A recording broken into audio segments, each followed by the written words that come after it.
Coucou les merveilles, c'est Chloé. Dans cette vidéo, je voulais vous proposer une sélection d'oracles pour faire de la divination. C'est quelque chose qui m'a pas mal été demandé. Alors en fait, selon moi, on peut faire de la divination avec n'importe quel jeu. Même des jeux qui ont été créés vraiment pour du développement personnel, c'est toujours possible. En utilisant les illustrations, en utilisant les mots, en faisant marcher son intuition, on peut avoir des flashs sur l'avenir, peu importe le support.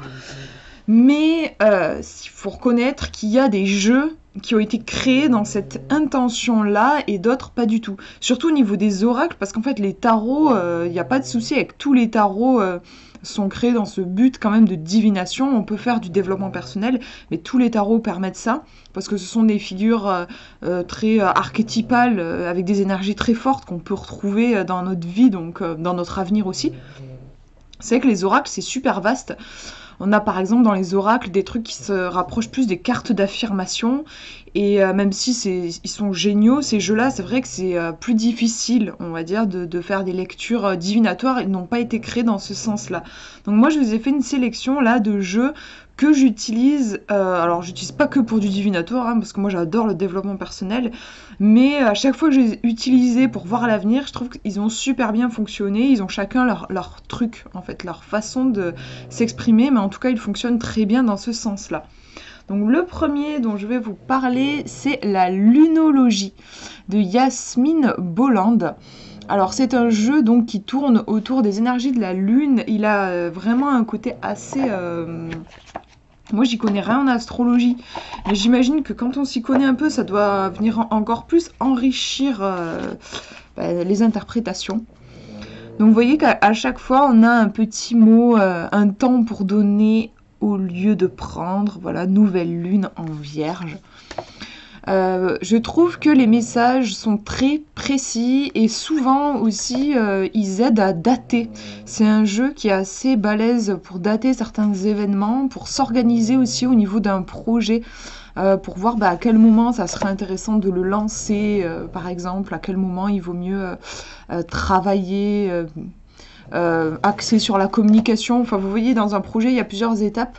Et ce jeu va pouvoir vous aider vraiment à comprendre les énergies qui l'entourent et qui vont être... et vous allez pouvoir travailler avec, en fait. Vous voyez, attendez-vous à un changement considérable. Donc, vous voyez bien qu'on est vraiment sur un aspect divinatoire, quoi. Donc, je ne vais pas vous montrer toutes les cartes. De toute façon, c'est un jeu que je vous ai déjà présenté. Je vais vous montrer quand même vite fait juste le livret, pour que vous voyez comment il est fait. Alors, je vous fais une mise au point. J'aime bien, voilà, le fait qu'il y a comme des flashs, en fait, des points là. Vous pouvez choisir celui qui va vous parler le plus par rapport à votre question. Vous voyez, un de vos soins est sur le point de se réaliser. On est vraiment sur du divinatoire, je trouve. Il y a un peu de folie dans l'air, respirez profondément et restez calme.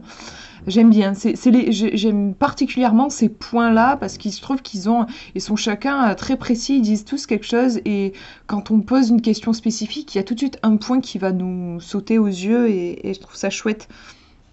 On peut travailler du coup en intuitif aussi. Donc voilà, un très beau jeu en plus, enfin les cartes, moi je les trouve magnifiques.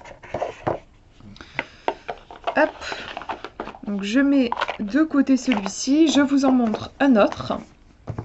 Alors, il s'agit de l'oracle égyptien d'Isis. Alors, je ne l'ai pas présenté sur ma chaîne, celui-là. En fait, je ne vous présente que les gros coups de cœur que j'ai. J'en ai déjà beaucoup. Mais ouais, celui-là, je ne voulais pas présenter parce que je bloque un peu avec le livret. Je trouve les messages un peu secs, un peu durs. Moi, ça me bloque. Même si j'aime les jeux qui disent les choses, je sais pas, cette énergie-là, moi, elle m'a un peu bloquée. Mais je vous le présente quand même au cas où ce soit pas... Enfin voilà, moi, c'est personnel, quoi. Moi, ça me bloque un peu, mais c'est pas forcément votre cas. Je vous montre parce qu'il est, je trouve, vraiment dans cette tradition divinatoire, en fait. Renouveau et renaissance, vous voyez, on a ce côté archétype. Alors, c'est un peu propre au jeu... de divination. Si vous voulez avoir un jeu pour faire de la divination, vous pouvez regarder au dos. Maintenant, il y en a de plus en plus de jeux où on vous montre les cartes au dos. Et les jeux de divination, en fait, ça fonctionne souvent par archétype, c'est-à-dire que vous allez avoir une carte qui va représenter le message, vous allez recevoir une lettre, l'amour, vous allez rencontrer l'amour, voilà, ce genre de trucs très comme des flashs en fait, il y a cette idée-là, et je trouve que ce jeu, enfin moi je le ressens vraiment comme ça. Joie et plaisir, vous voyez le thème. Après, on est sur l'Égypte et il y a un côté assez spirituel. Vous avez des cartes assez spirituelles. Ici, l'éveil divin, l'amour et la musique. Hein, vous allez avoir des dieux, des déesses qui vont représenter certaines choses. La justice cosmique. Bon, voilà pour les cartes. Et je vais vous montrer du coup vite fait le livret pour que vous puissiez lire un peu ou faire votre propre avis sur les significations des cartes. Donc on a un petit texte ici, le message canalisé, et ensuite ça aussi c'est très propre au jeu divinatoire, vous avez un flash sur chaque secteur, abondance, amour, travail, voyage, santé, famille, voilà, pour vous aider par rapport à votre question si vous n'arrivez pas à formuler vraiment une réponse avec les significations ici. Je vous montre une autre page. Par exemple, ici, Horus, qui nous parle de lente victoire. Hop, je vous montre la suite ici. Voilà pour ce jeu. Je mets de côté. Ensuite, un jeu que j'aime beaucoup, que j'ai depuis pas trop longtemps, je le trouve vraiment exceptionnel, c'est le Atlantis, l'oracle des océans. Je suis très sensible à l'énergie de l'eau, donc forcément il me plaît beaucoup. Il est aimanté, la boîte est aimantée, c'est un gros beau coffret, c'est rare pour un oracle, c'est souvent plus les tarots quoi, qui sont aussi importants. Vous avez les cartes qui sont dans une jolie pochette. Et il est vraiment génial pour faire de la divination. À chaque fois que je l'ai utilisé pour demander ce qui allait se passer, par exemple, dans les 24 heures qui arrivaient, il a été hyper précis. Avec lui, par exemple, j'attendais un colis, j'ai vu que j'allais le recevoir le lendemain. Enfin voilà, des trucs comme ça. Il a un côté très pratique et très concret. Et en plus, j'apprécie le fait que l'auteur a aussi intégré une interprétation en développement personnel, donc on n'est pas obligé de l'utiliser pour du divinatoire. Il est vraiment magnifique, génial, quoi, je l'adore. En plus, il a les tranches comme ça, bleu, un bleu qui brille, un peu métallisé, je le trouve très joli. Le piège, on ressent tout de suite, je trouve que c'est super bien illustré, quoi. Voilà pour ce jeu. Ensuite, un autre de mes chouchous. Je l'ai attendu longtemps, en fait. Je le voyais passer sous forme de GIF sur Facebook, mais il n'était plus édité. Et il a été, voilà, réédité par comment c'est, Grancher, cette maison d'édition. Ouais, quand j'ai vu qu'il sortait, j'étais là, waouh, je le veux. Je me suis jetée dessus avant qu'il n'y en ait plus. Il est très très puissant. Très très puissant, je trouve. J'adore les illustrations, enfin là, ça reste personnel, mais alors moi je sais pas, elles m'ont tapé dans l'œil. Je trouve qu'elles ont vraiment quelque chose. Vous voyez là on retrouve la mort, enfin, ça fait penser à la mort dans le tarot, hein, vraiment. L'intellect. Alors vous voyez qu'il y a des cartes qui sont doubles en fonction dans le sens dans lequel vous allez la tirer, ça va avoir une signification particulière. Les cartes sont top et le livre est génial. C'est un des meilleurs livres d'accompagnement que j'ai. Je trouve que c'est une grande clarté sur la signification des cartes et en même temps, ça vous, en fait, ça pousse vraiment à la réflexion, quoi. Et les énergies sont très bien représentées. Là, la conquête avec ces chevaliers là, qui sont en train de gravir la montagne, on a tout de suite, on ressent tout de suite l'énergie, quoi. Donc super pour voir comment un projet va évoluer, pour voir ce qui vous attend dans le mois, dans l'année, pour voir ce qui se passe au cœur d'une relation. Enfin, vous pouvez lui poser toutes les questions que vous voulez. Je trouve qu'il est super percutant et intéressant. Avec ce jeu, en plus, la particularité, c'est qu'il y a des petites cartes en plus.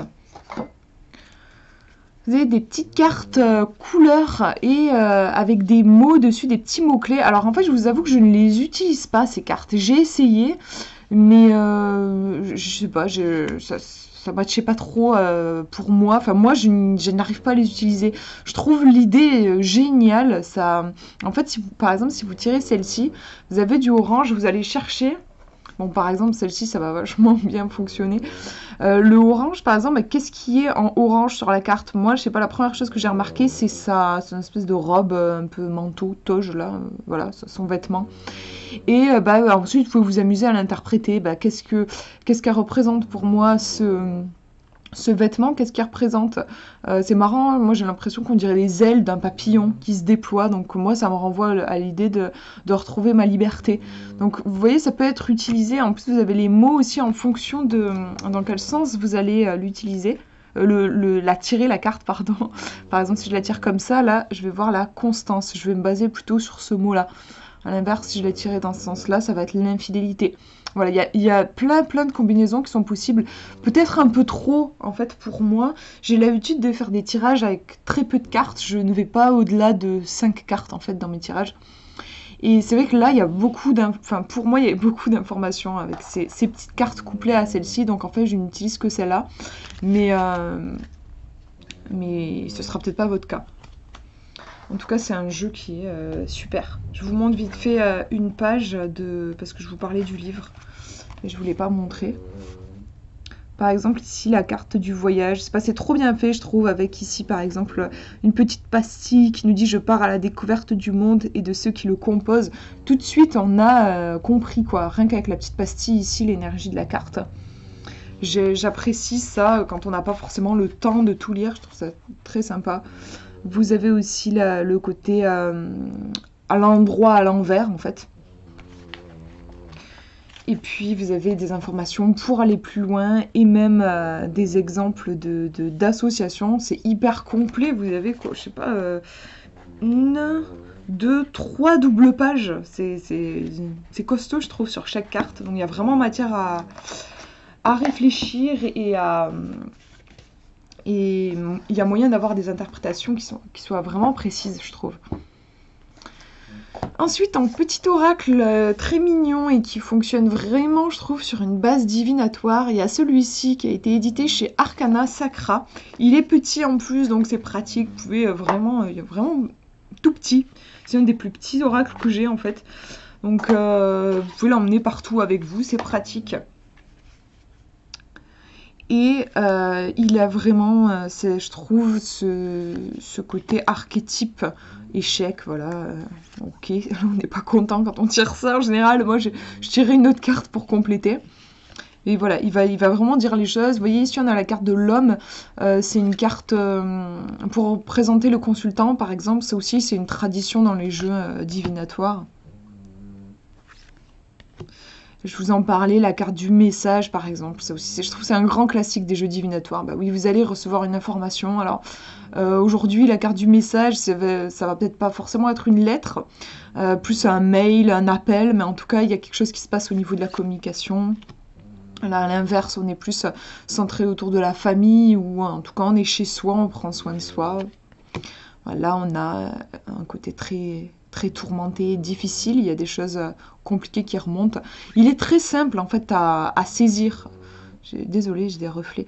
Ouais, je trouve qu'on le comprend de suite. Il est très chouette pour les débutants. Moi, je le conseillerais pour des gens qui débutent et qui ont envie de commencer à faire de la divination, mais qui sont peut-être un petit peu impressionnés par le tarot avec ses 78 cartes. Et puis là, en plus, les illustrations, elles sont mignonnes, je trouve. Donc, il est super sympa, je trouve, pour se lancer dans la divination. En sortie assez récente, il y a l'oracle des Médéores de Stéphanie Abellan. Je vous montre, il est dans une boîte aimantée. Il y a un sacré paquet de cartes, et ça c'est chouette.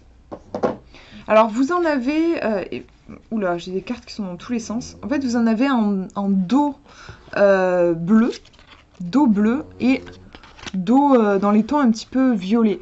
C'est-à-dire qu'en fait, elle a séparé, vous avez deux groupes de cartes. Alors, je crois que c'est les dos bleus, il n'y en a pas beaucoup. Je sais plus si c'est noté à l'arrière, voilà. Il y a 64 cartes en tout, vous avez 49 cartes de divination et 15 cartes guidance Médéores. Médéor, je sais pas comment ça se prononce. Du coup, en gros, les bleus sont plus dans le développement personnel et les autres vont être plus dans le divinatoire. Mais vous avez vraiment une majorité de cartes divinatoires. Donc, je vous montre, par exemple, celle qu'on a en divinatoire, réconciliation. Par exemple, si vous vous demandez si vous allez pouvoir recoller les morceaux avec une personne, bon ben là, c'est cool. Les illustrations sont vraiment jolies, je trouve. Enfin, moi, je suis très sensible. Vous avez aussi des cartes de datation qui vous dit au cours du trimestre. Voilà, comme ça peut être aussi sympa si vous aimez dater vos prévisions. La réponse à l'intérieur de soi. Donc on a des cartes plus sombres. Comme aussi dans les jeux divinatoires, vous avez en général ouais, des cartes cool et puis des cartes moins cool, comme la vie en fait. Hein, parce que bah oui, des fois on a un truc plutôt sympa qui se profile à l'horizon et puis des fois c'est un petit peu plus douloureux et voilà, la rupture par exemple. Et du coup le jeu va vous présenter toute cette palette là en fait. Hop, je vous en montre une dernière, voilà, le nettoyage profond. C'est un jeu qui est vraiment magnifique et qui peut être utilisé, je trouve, de plein de manières différentes, comme il est accompagné aussi par ces cartes un petit peu plus développement perso. Ça permet de faire un travail... On sent que l'auteur, en fait, reste quand même dans le... Elle bosse dans l'énergétique. Et ça se sent, et c'est pas... Il n'y a pas un côté fataliste. Vous pouvez après travailler aussi avec les visions que vous avez eues par rapport à l'avenir. Vous pouvez travailler dessus pour retrouver aussi votre pouvoir, quoi. Et changer les choses si vous ne vous sentez pas à l'aise avec ce que l'avenir vous réserve. Alors, un oracle que je vous ai présenté, un truc le pauvre, c'est l'oracle de l'éveil intuitif de Chris Semet. Je vous l'ai présenté il y a pas longtemps. Il est costaud, il fait 66 cartes et je le trouve très bien aussi pour commencer la divination. Enfin, je dis pour commencer, si vous commencez pas, il peut être très bien aussi. Moi, ça fait un moment que je tire les cartes et je l'utilise depuis quelques jours, du coup, depuis que je l'ai, et je le trouve vraiment sympa et bien fait. Je dis pour débuter parce que pour moi, il reste moins effrayant que peut-être un tarot de Marseille quand on commence. Même s'il y a des gens qui sont pas du tout effrayés par le tarot de Marseille, mais moi, je sais que quand j'ai commencé, ça me faisait un peu peur. Et un jeu comme ça, ça permet de se familiariser avec les symboles. Donc là, vous voyez, à chaque fois, en fait, il a noté une abeille, l'abeille. Pour avoir vraiment la signification, il va falloir se référer au livret. Parce que vous avez certains jeux, par exemple les nuages, je sais plus comment lui il a interprété, mais moi, pour moi, les nuages, c'est quand même le trouble.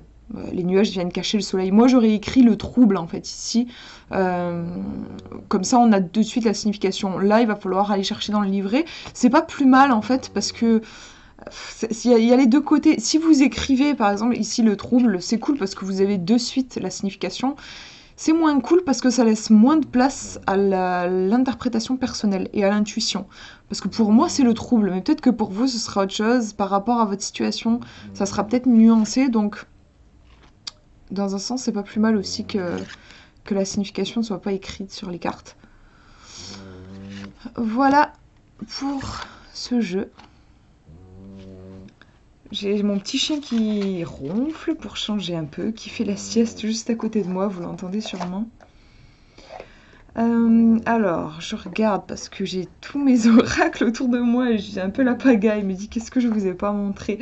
Oui, les cartes de Clos, qui est un vrai coup de cœur pour moi que j'ai découvert. Alors, il y a un mois, un truc comme ça, mais je ne peux plus m'en passer. Elles ont un truc de dingue, je trouve. Donc ce sont des cartes qui sont inspirées d'un manga qui s'appelle Sakura, chasseuse de cartes. Je vous montre les cartes.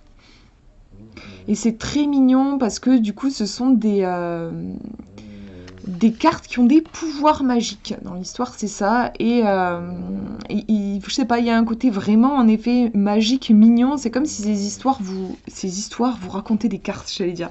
Comme si ces cartes vous racontaient des histoires. Là, par exemple, il est trop mignon, lui. On a moi, en fait, on dirait que ce sont des esprits de quelque chose. Là, on a l'esprit des nuages. Ici, on a l'esprit des rêves.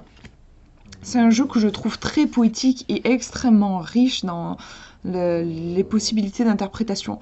Le seul souci, c'est que il n'y a pas de livret, en fait, avec ce jeu. Donc, si vous voulez avoir les interprétations, il va falloir aller voir. C'est Kevin Meunier qui a fait un livret PDF qui est génial. Il le propose en description sous la présentation de ce jeu sur sa chaîne.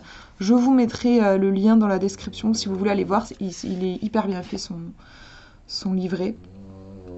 Après, comme je disais, c'est un jeu que je vous ai présenté. Si vous voulez voir sur ma chaîne, il est présenté. Je vous montrerai toutes les cartes. Enfin, j'ai montré toutes les cartes dans une autre vidéo. C'est que en fait vous pouvez très bien le bon sens, enfin l'intuition peut vous suffire à ressentir l'énergie de la carte. Bon, le son, ça fait tout de suite penser à la communication. Le song, c'est le chant. Donc ouais, c'est une communication, mais qui va être chantée, qui va être agréable. On va être dans la bienveillance, on n'est pas dans l'attaque. Voilà. Je trouve que c'est pas très compliqué de comprendre la signification des cartes. Si on a l'habitude un peu des jeux de cartes, pour moi ça vient quasiment tout seul. Je vais vous laisser sur cette carte-là. Je vais arrêter de vous les montrer toutes, sinon la vidéo va être un peu longue. Oui, dernier jeu. Il est un peu... Ah oui, alors non. Non, pas dernier jeu. Je croyais, mais non. Avant-dernier jeu. L'oracle, l'absolu d'Ange de Gaïa. Avec les illustrations de Gabriel Leroy. Il me bluffe toujours, lui. Parce que des fois, je lui demande pas de me parler de l'avenir et il m'en parle. Et c'est assez incroyable. Je crois que c'est le seul jeu qui me fait ça. Et donc ouais, en fait, bon, forcément, comme je lui ai pas demandé, sur le coup, je capte pas. Et puis les jours passent et il y a un événement qui se produit. Et puis après, je me dis, mais c'est pour ça, en fait, que j'avais tiré cette carte-là avec ce jeu. Donc je trouve qu'il est vraiment super pour le divinatoire. Vous avez en plus des mots clés qui sont adaptés à un tirage qui est proposé dans le livret. Et c'est super sympa, je trouve. Notamment pour les débutants. Pour interpréter, c'est très sympa. Vous voyez le mot-clé qui est ici en haut. Il va représenter la situation que vit le consultant actuellement. Ensuite, 2, l'état d'esprit du consultant face à ces situations. 3, la ressource. 4, l'issue potentielle. Et vous pouvez comme ça faire un beau tirage à 4 cartes avec des significations qui vont être très précises. Oui, je trouve que c'est vraiment du génie, quoi, d'avoir pensé à ça. C'est génial. En plus, les cartes sont super bien coupées parce que c'est vrai que on a un petit cadre ici et les mots sur le côté. Enfin, il fallait vraiment que ce soit bien géré au niveau de la découpe et c'est juste parfait. Donc, elles sont super ces cartes. En plus, elles sont glacées, bien solides. C'est de la qualité. Je les aime beaucoup, beaucoup. Et voilà, c'est bon, je passe au dernier, que je voulais vous le présenter avant, mais non, je tenais à vous le présenter en dernier, parce qu'il est très particulier, l'oracle Béline, très connu, donc je vais pas m'étendre dessus. Fallait quand même que j'en parle, parce que bon, dans le divinatoire, c'est un peu la base. Il est particulier, il se détache complètement de mes autres jeux. Pourquoi ? Parce que les illustrations, je sais, posent beaucoup de problèmes à pas mal de gens. Moi-même, en fait, c'est pas du tout mon style de base. Mais c'est un jeu qui est très important pour moi. Je l'utilise rarement, mais quand je l'utilise, c'est à des moments clés de ma vie. Et il m'a jamais déçu, en fait. Il a toujours été extrêmement juste. Je vous raconte une petite anecdote. Avec mon copain, on avait été invités à faire un voyage. Mais on n'est pas trop voyage, lui et moi, on est plutôt casanier, on n'aime pas trop bouger. En plus, on a mon petit chien qui ronfle juste à côté. On n'avait pas envie de le laisser. Et bon, on savait pas trop quoi faire, donc on s'est dit on va demander au Béline. Donc c'était plutôt en soi un choix de développement personnel plutôt que divinatoire. Je me suis dit on va lui demander qu'est-ce qui est le mieux, est-ce qu'on y va, est-ce qu'on n'y va pas et tout. Et il me répondait c'est pas le moment de choisir encore. Je dis bon, ok. J'attends une semaine, je cogite, mais non, vraiment les choses ne se clarifient pas pour moi. J'attends une semaine, je retire les cartes avec lui. Il me redit, c'est pas le moment encore de prendre une décision. Je dis ok, je laisse passer le temps et le truc il me l'a sorti mais 3, 4 fois et je commençais honnêtement à désespérer. Je me disais mais qu'est-ce qui va pas? Et je commençais à douter hein, en fait. Je me disais je sais pas, je me débrouille mal avec ce Béline comme je tire pas souvent les cartes avec lui. Et en fait, le temps a passé, les mois ont passé, et on a appris à un moment que le voyage, il était annulé finalement. Il a été annulé. Et en fait, je me suis rappelée de ce que disait le Béline et j'ai trouvé ça assez incroyable parce que nous, dans notre vision, avec mon copain, on était persuadés que ce voyage allait se faire et qu'il fallait qu'on prenne une décision. Donc on attendait que... Enfin, moi, j'attendais que le jeu m'aide dans cette prise de décision. Et en gros, lui, c'est comme si, enfin les cartes, il y a quelque chose de balèze quoi, parce qu'elles ont toujours un temps d'avance sur nous. Elles avaient conscience que le voyage n'allait pas pouvoir se faire de toute façon, donc ça servait à rien que je prenne une décision. Il n'y avait pas de décision à prendre. Mais moi, j'étais pas au courant encore que le voyage allait être annulé. Donc il avait ce temps d'avance que j'ai trouvé impressionnant et qui a été en plus de... C'est vrai que c'était 6 mois avant que le jeu me disait en fait, t'auras pas à prendre de décision. Donc il est quand même assez impressionnant, je trouve. Voilà, du coup, pour cette sélection, j'espère que ça vous aura inspiré, que peut-être ça vous aura décidé à en adopter un ou deux. Je vous fais de gros bisous, prenez bien soin de vous.